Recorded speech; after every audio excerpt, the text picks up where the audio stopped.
semua, jumpa lagi di Estimologi dan selamat datang di segmen terbaru dari kanal ini, yaitu segmen Teman Esti Membaca. Di segmen ini saya akan menghadirkan teman-teman, rekan-rekan, dan juga kerabat saya yang saya ketahui memiliki passion terhadap buku dan membaca. Mereka akan berbagi cerita dan pengalaman membaca mereka. Karena pengalaman baca tiap orang pasti beda-beda. Nah, di episode pertama ini saya akan menghadirkan seorang teman saya yang sudah hampir 17 tahun tidak bertatap muka. Dialah juga orang pertama yang memberikan saran pada saya untuk mengadakan segmen seperti ini di kanal Estimologi. Siapa dia dan bagaimana pengalaman membacanya? Yuk, mari sama-sama kita simak Teman Esti Membaca episode 1. Dea! Ya. Jadi ini pakai beta apa pakai saya ya? Nah itu kita berdua harus pakai bahasa apa ini? Oke. Kita pakai bahasa Indonesia yang baik dan benar aja. Ya, oke. Ya? Supaya yang bukan Ambon bisa memahami. Ya, betul. Ini langsung aja. Kalau tidak kenal kan tidak sayang ya. Itu yang selalu dibilang orang-orang. Untuk menjelaskan Dea itu siapa, bisa dia bercerita supaya teman-teman bisa tahu gitu. Oke, jadi siapa saya dan bagaimana saya bisa tahu dengan yang punya konten juga itu kayaknya penting ya. Yes. Saya Dea Si Ulorlo, dari nama itu asli orang Maluku, ya. Lahir besar di Ambon, kemudian saya mengenal Kak Esti itu sekitar tahun 2003-2004 ya Kak ya. 2003-2004 kita terlibat di kegiatan yang sama, Duta Anak Maluku. Ya, kebetulan Kakak Esti sudah lebih senior setahun sebelumnya. Jadi Duta Anak di Maluku, kemudian saya dengan teman-teman di tahun 2004 yang terpilih, kita sama-sama belajar, mempersiapkan tim di Maluku, kemudian berangkat ke Yogyakarta untuk Kongres Anak Indonesia di Yogyakarta waktu itu. Saat ini saya sudah menerjunkan diri dan mungkin sudah memastikan diri sebagai pendidik. Jadi saya jadi guru sekarang di Sekolah Bogor Raya di Bogor.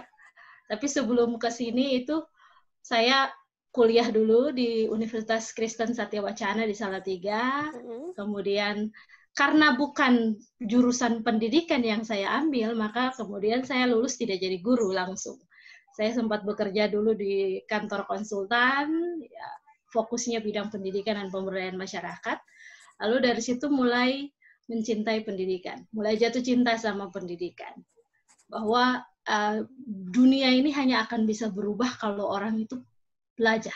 Betul. Dan pendidikan itu menjadi sarana, menjadi wadahnya. Itu menjadi salah satu pilar yang harus dimiliki baik oleh satu negara. Gitu.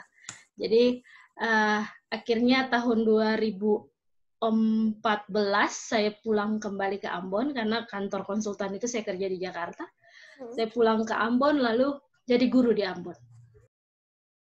Di salah satu sekolah yang didirikan oleh Yayasan Pendidikan Pelita Harapan di Kota Ambon. Sampai 2018 saya kemudian memutuskan lagi untuk I have to move to a big school. Kenapa saya memilih big school itu maksudnya bukan yang berstandar nasional lagi, tapi sudah harus yang berstandar internasional. Nah, harapan saya semoga nanti Ambon, Maluku punya satu sekolah internasional dan saya bisa jadi bagian di situ untuk bangun generasi di Maluku. Amin. Jadi itu singkat cerita tentang saya, Kak Esti. Amin. Muridnya itu usianya berapa, Dea? Kalau di Pelita Harapan di sekolah yang punya YPPH di Ambon, saya ngajar SMP dan SMA.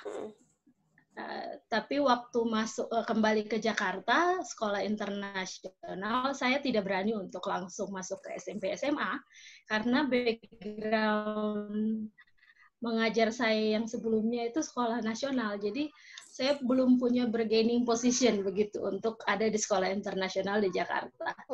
Akhirnya saya diterimanya waktu itu di sekolah internasional, tapi bukan SMP SMA, di kindergarten. Jadi saya sempat belajar untuk jadi guru TK 1 tahun di Jakarta dengan kurikulum yang baru sekali dan luar biasa. Nah, sekarang di Sekolah Bogor Raya saya mengajarnya di SD. Oke. Karena background ilmu saya itu sarjana bahasa Inggris. Sementara sekolah internasional itu yang ngajar bahasa Inggris harus native speaker. Yes, I know. That's why I cannot teach English as my subject.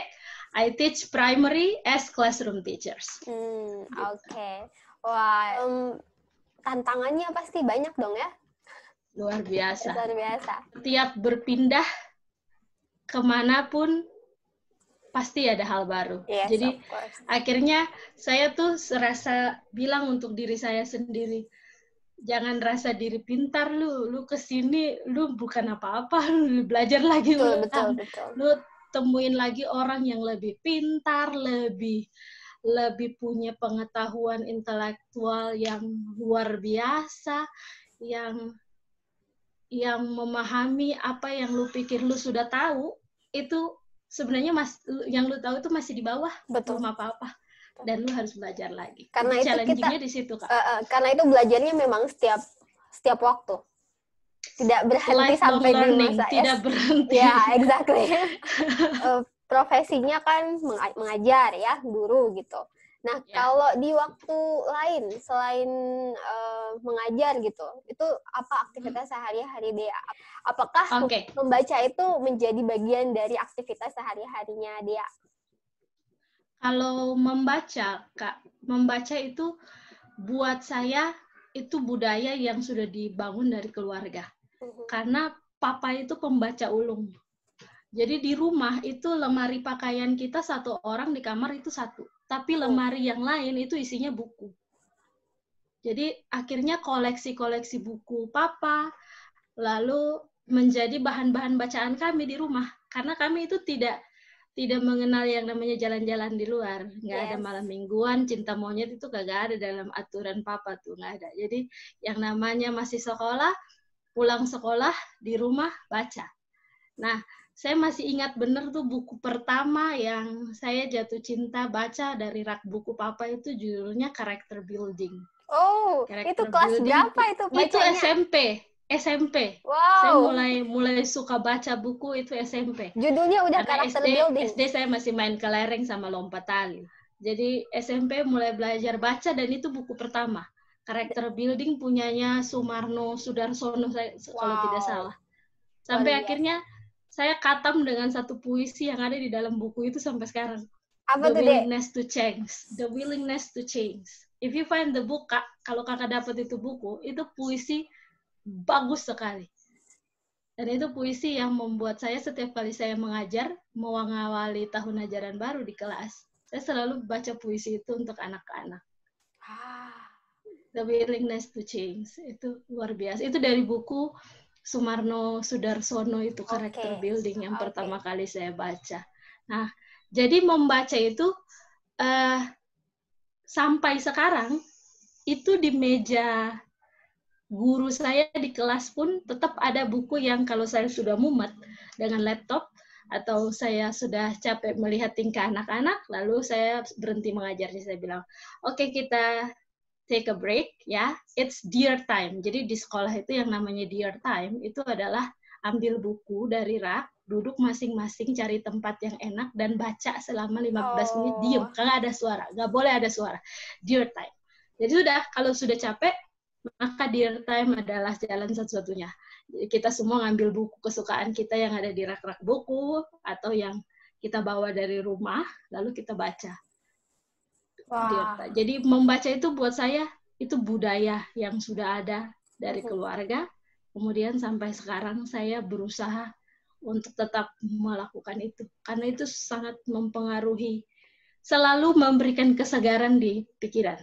Betul. Jadi dapat kata baru lagi, dapat informasi baru lagi, quote baru lagi yang bisa dipakai untuk ngajar sama anak-anak, sharing lagi kita sama jadi teman-teman. Kaya dengan pengetahuan dan kita jadinya bisa share ke terutama Dea ke anak-anak muridnya gitu ya. Iya, karena ada punya banyak literasi PPKN, tapi harus mengajar PPKN. So I have to read many books tentang Pancasila, tentang dan sebagainya. Jadi hal-hal yang seperti itu akhirnya ya harus baca. mau nggak mau harus baca. Dan membaca itu masih tetap sampai sekarang. Di kamar nih, ya ada satu meja rias, ada satu tempat buku. Jadi tetap buku itu selalu ada. Di samping bantal tidur pun ada buku. Ya. Jadi kalau tidak bisa tidur, baca buku dulu. Nah, ini menarik. Jadi barusan Dea share kalau buku pertamanya itu judulnya Karakter Building. Yang kemudian ada puisi yang sangat jadi inspirasi untuk Dea sampai saat ini gitu ya. Saya mau tanya, apakah ada perubahan gitu selama dari SMP mulai suka membaca sampai sekarang, ada perubahan jenis buku atau genre buku yang biasanya dia baca tidak? Ada. Jadi dulu karena buku-buku yang saya tahu cuma buku-buku yang papa baca di rumah.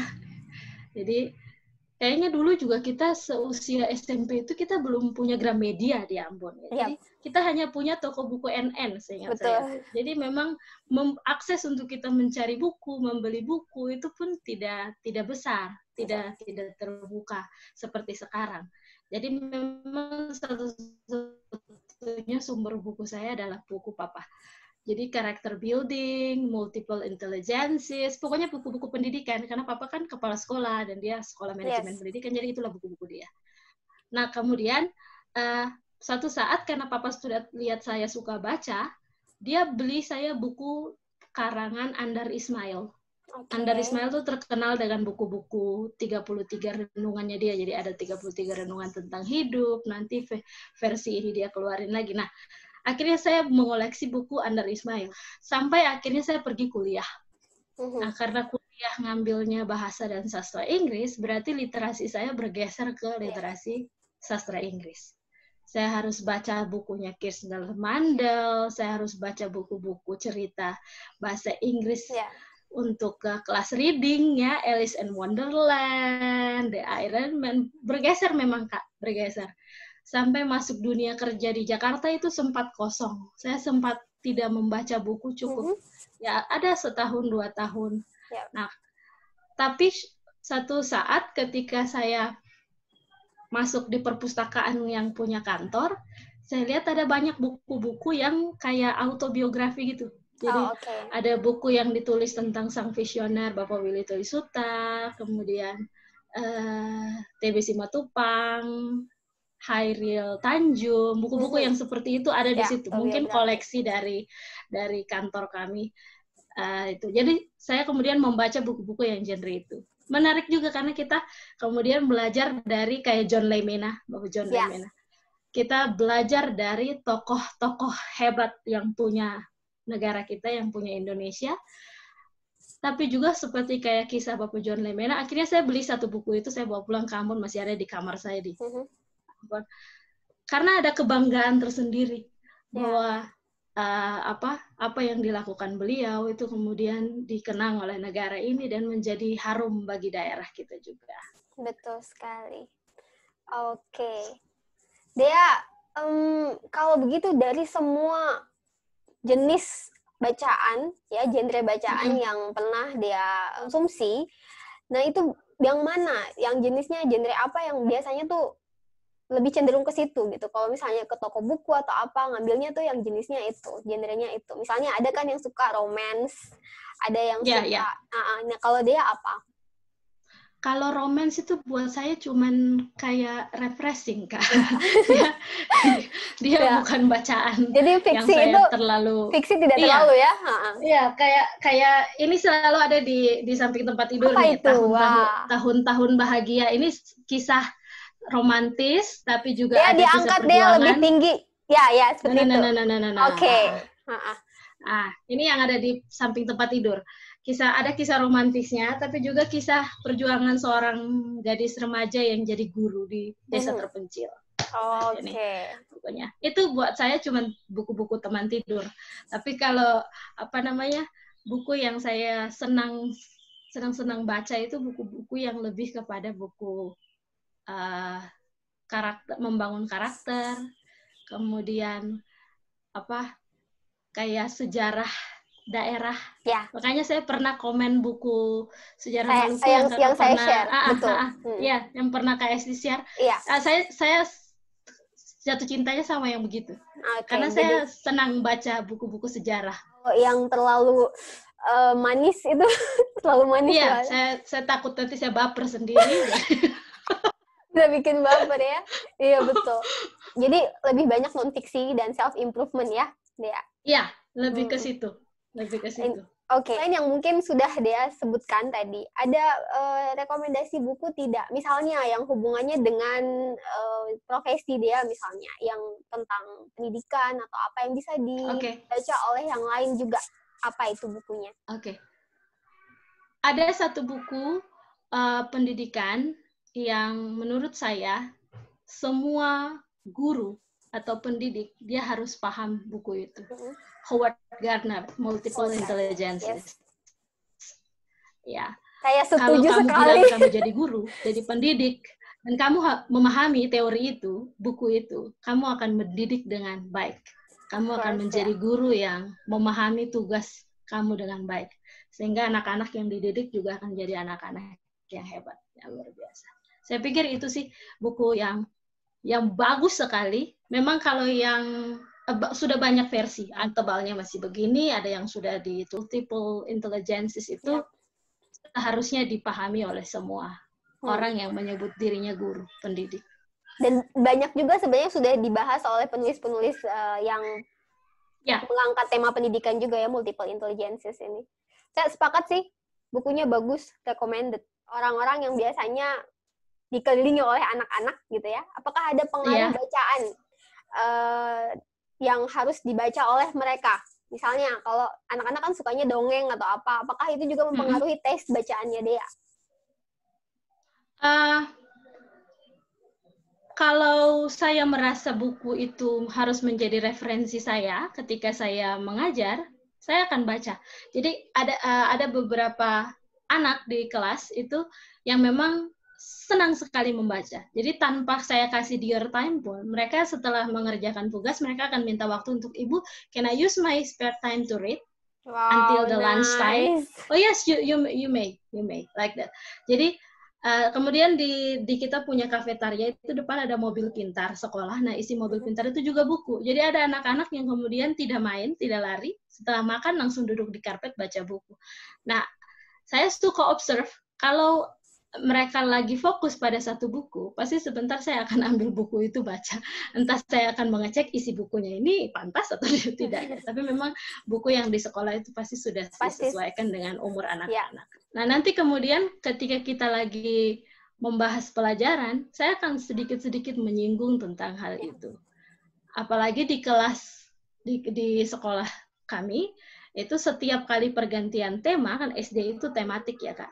Buku itu juga kami berganti. Jadi misalnya kalau temanya Sharing the Planet, anak-anak belajar tentang kehidupan habitat, hewan, tumbuhan, maka buku-buku yang diambil dari perpustakaan untuk ditaruh di book nook di kelas, itu juga yang bertema itu. Jadi saya juga pasti akan membaca buku-buku dimaksud untuk bisa berdiskusi dengan anak-anak. Nah, ini berarti pesannya dari sini, benar ya, bahwa sebagai bukan hanya pendidik, kalau orang tua di rumah gitu yang tiap hari sama anak-anak, berarti mereka juga harus ikut membaca supaya bisa sharing apa yang dibaca dengan anak-anak, juga mengetahui apa yang anak-anak itu baca. Jadi ada environment, ada lingkungan pendidikannya di rumah. Lingkungan membaca itu dibangun dari rumah. Benar tidak? Benar sekali. Justru rumah pertama, sekolah kedua. Dulu kan saya pernah juga di lembaga pendidikan, tapi basisnya neuroscience, dan itu lembaga pendidikan yang sifatnya tambahan sih, suplemen aja. Jadi private gitu, mereka datang ke kita ajarkan, dan bukan yang primary seperti yang sekolahnya si Dea. Nah, banyak anak yang datang dengan kesulitan membaca. Jadi mereka tidak kurang bacaan di rumahnya, orang tuanya bisa membeli banyak buku gitu ke mereka, tetapi mereka tidak bisa mencerna bacaan itu, jadi sulit untuk konsentrasi membaca dan lain sebagainya. Ternyata diusut-usut itu karena memang tidak dibiasakan saja. Iya, betul. Jadi setelah orang tuanya memberikan banyak, fasilitas gitu, tapi tidak didukung oleh semangat membaca itu sendiri. Jadi orang tua tidak memberikan waktu bersama untuk gimana sih caranya membaca, tidak memberikan contoh gitu. Ternyata memang dari rumah itu yang paling penting. Iya, rumah yang pertama, sekolah itu second home. Maka selalu menempatkan pendidikan itu sekolah pertama. Rumah kedua. Nah, makanya itu teorinya terbalik. Makanya sekarang dengan adanya pandemi, jadinya mereka kembali menjadi pendidik juga, bukan guru sebenarnya yang hanya dibebankan tugas mendidik itu, tapi justru orang tua yang lebih dulu punya beban itu kan ya. Nah, makanya banyak yang sekarang gimana sih dia orang tua muridnya, dia mengajarnya kan lewat pasti work from home ya? Atau udah ke kantor, udah ke sekolah belum? Belum, kita belum, masih dari rumah online home learning, Kak. Apakah ada kesulitan gitu? Ada nggak sih parents yang pada apa sih namanya curhat, aduh ini gimana Miss gitu? Iya benar. Jadi ada yang menyambutnya dengan semangat, tapi ada juga yang pasti menyambutnya dengan kurang semangat karena di sisi lain mereka adalah orang tua yang bekerja. Betul. Jadi mereka juga bukan orang tua yang hanya di rumah lalu harus bisa menemani anak itu 24 jam. Jadi akhirnya orang tua yang seperti ini ya dia dibantu dengan guru-guru les. Atau dia akan baru bisa menemani anak ketika dia sudah di rumah, yaitu waktunya di sore sampai malam. Tapi ada orang tua yang juga sangat berdedikasi tinggi mendukung pembelajaran anak di rumah dari pagi sampai selesai. Kami online home learning kurang lebih 3 bulan dari Februari akhir. Itu sekolah sudah di-close. Sudah dimulai dari Februari. Ya. Sekolah sudah di-close, kemudian kita belajar di rumah sampai hari kemarin, itu hari terakhir tahun ajaran ini. Pagi kita mengawali dengan Zoom conference karena kita harus menjelaskan dulu apa yang akan dilakukan hari ini.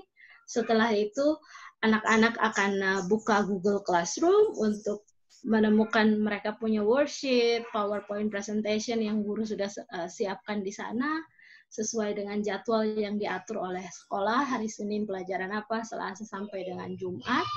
Nanti ada jam tertentu anak akan break dulu, istirahat dulu, baru kemudian dia lanjut lagi mengerjakan tugas-tugas yang berikut. Ada buku-buku bacaan yang diberikan supaya mereka tetap membaca di rumah. Kemudian ada pekerjaan-pekerjaan yang di luar worksheet hari itu harus dikumpulkan yang durasi mengerjakannya bisa 1 minggu, itu seperti belajar membuat kalimat, vocabulary, making sentence, like that. Nah, ada juga video-video yang anak-anak harus nonton, kemudian mereka taking notes, making summary, nah seperti itu. Challenging-nya itu adalah ketika kita harus berurusan dengan teknologi, tapi teknologi juga tidak bisa selamanya baik karena kita punya alam yang berubah-ubah, yaitu mempengaruhi koneksi. Kemudian kita harus mengakui bahwa komunikasi langsung dengan komunikasi melalui media itu memang bisa memberikan celah-celah terjadi kesalahpahaman. Jadi, jadi ada miskomunikasi yang terjadi antara guru dengan orang tua, itu pasti ada. Tapi bersyukur sampai pada selesainya kemarin, ya kita sudah bisa mengemas pekerjaan ini dengan semaksimal mungkin lah. Pasti ada kekurangan. Selalu semangat buat Dea, semoga lancar. Ini entah sampai kapan, kita berdoa semoga cepat selesai ya keadaan kondisi saat ini. Tapi yang jelas memang bukan hanya tenaga medis sebenarnya yang ada di garda terdepan, tapi ya orang-orang yang juga bekerjanya ya memastikan hal lainnya, aspek-aspek lainnya dalam kehidupan itu ya tetap berjalan lancar. Contohnya ya guru, ya profesi guru, profesi-profesi lainnya gitu kan yang memang penting. Luar Makanya biasa. kita harus bilang semua orang lagi dalam keadaan yang sudah terdampak oleh COVID. Sangat terdampak. Dan ini sih memang apa sih, kita punya karakter orang-orang yang begitulah. sulit itu juga sudah, untuk diomongkan. aduh, karakter Jadi, ini pendidikan itu memang penting, Dek. sangat luar biasa, Kak. Dan Karena, pendidikan membangun karakter itu long life learning. yes, Itu bukan sesuatu yang kita bisa bikin dalam 1 tahun 2 tahun. betul. Aku ingat tahun 2016 kalau tidak salah, 2016 2017 di Maluku kita guru-guru dari seluruh sekolah negeri maupun sekolah swasta, kita itu harus dilatih ulang dalam sebuah workshop. Workshop itu tentang revitalisasi kurikulum 2013. Kalau KST sedikit tahu, punya paham. info tentang itu. 2016 itu kan ada revitalisasi kurikulum 2013 ketika Presiden Joko Widodo naik ke periode pertama. Lalu dibikinlah kurikulum 2013 revisi 2016. Yes. Nah, itu ketika kita ikut workshop, dalam mendesain pembelajaran di kelas, itu hanya ada 3 poin penting yang guru itu harus mengimplisitkan dia ada dalam setiap mata pelajaran. Yang pertama adalah literasi. Yes. Ya. Yang kedua adalah character building. Lalu yang ketiga adalah high order thinking skill, HOTS. Jadi anak harus, jangan lagi kita kasih makan anak dengan sesuatu yang gampang. Karena nanti dia tidak punya daya saing ketika dia ada bertemu dengan dunia. Harus kasih yang agak challenging, yang dia memang tidak tahu dan harus gimana caranya supaya tahu. Gitu. Iya. Ya. Nah, sebelum kita kasih makanan itu ke anak, kita kan guru harus masak dulu nih. Of course. Nah, itu kita belajar tidak putus-putus. Betul. Ya. Dan pada akhirnya kita tahu bahwa kenapa terjadi perombakan besar-besaran itu karena elit-elit pendidikan di negara kita berpikir kalau kita lakukan itu di tahun 2016, tahun 2017, maka karakternya generasi muda kita untuk tahun 2045 itu akan menjadi karakter yang punya kemampuan integritas luar biasa, kemudian punya kemampuan intelektualitas HOTS yang luar biasa, termasuk juga literasi. Yeah. Nah, 2045 itu bahasanya Bapak Presiden Joko Widodo waktu itu adalah generasi emas. Yes. Gitu. Nah, itu yang membuat sehingga pendidikan itu menjadi satu pilar yang tidak boleh dibikin biasa-biasa saja. Betul. Dan dia harus memang benar-benar bermutu, berkualitas. Betul. Dan itu jadinya ya orang tua di rumah harus juga bermutu dan berkualitas. Jadi mereka juga harus membaca tentunya. Ya. Guru-guru apalagi gitu ya. Dan saya ingat tuh papa sampai sekarang kan masih pelatih guru-guru dan kepala sekolah di Maluku, di LPMP, di Dinas Pendidikan Provinsi dan Kebudayaan. Dia selalu bilang gitu ke guru-guru. Bagaimana kamu mau ajar anak-anak kalau kamu saya tidak baca? Bilang anak-anak baca buku, guru tidak baca katanya. Jadi memang membaca itu sangat luar biasa, bermanfaat.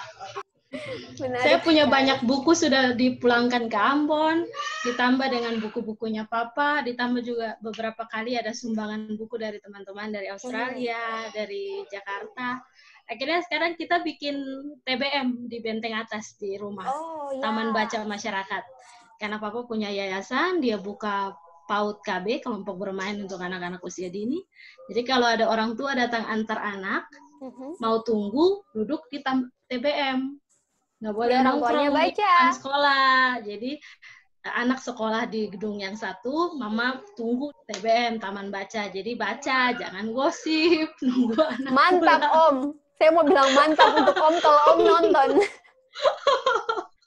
Betul sekali. Nanti saya kirim videonya.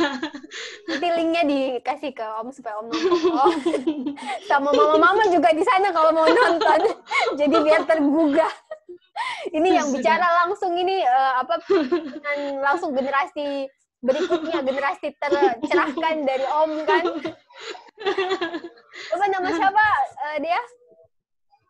Papa Buce ulur lo. Oh, Papa Buce ulur lo. Iya, jadi ini generasi tercerahkan dari Papa Buce ulur lo. Oke. Dia itu ada suara anak-anak siapa? Di lantai 1 itu sepupu yang sudah menikah dengan istri dan anak-anaknya. Saya di lantai 2. Kamar bujang di atas kamar bujang. Berarti biasa sama mereka juga yang main-main. Main-main, tapi kita terstruktur karena isi rumahnya guru semua, jadi Wow, mereka tahu jam berapa mereka bangun, jam berapa mereka tidur, makan, baca, itu sudah diatur. Betul. Amin. Semoga saya cepat punya anak dan saya juga bisa membuat struktur yang seperti itu di rumah saya sendiri.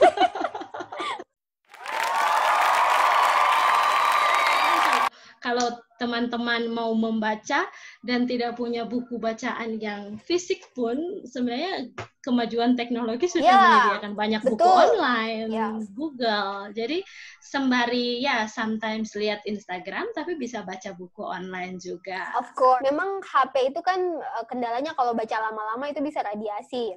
Jadi pakainya harus yang paling yang diturunkan kecerahannya. Tapi kalau pakai yang untuk reading mode. Betul. Itu sih tapi lumayan. Dulu tuh saya memang orangnya yang ini dia anti gadget untuk baca. Kayak ini tidak merasa bahwa itu buku gitu loh. Iya. Tapi lama-kelamaan yes. Lama-kelamaan ternyata memang kita harus mengadaptasikan diri dengan perubahan sih. Iya, betul. Karena kalau kita mau jalan misalnya, kalau naik kereta, naik pesawat itu kan lumayan tuh waktunya. Jadi itu salah satu cara yang kita bisa pakai supaya kita tidak terlalu aware dengan keramaian, dengan kelamaan waktu di kereta atau di pesawat, di perjalanan yang membaca. Tapi tidak selamanya kita bisa bawa buku fisik. Jadi HP, membacanya di HP. Jadi tidak ada alasan untuk tidak membaca. Oh ya.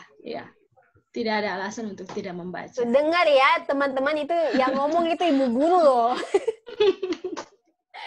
Oke Dea.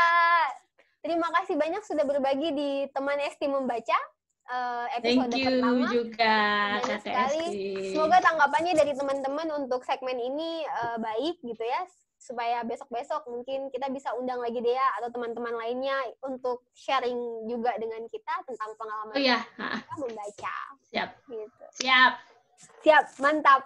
Oke, thank you Dea. Nanti sampai ketemu. Salam literasi. Salam literasi, ya. Salam literasi.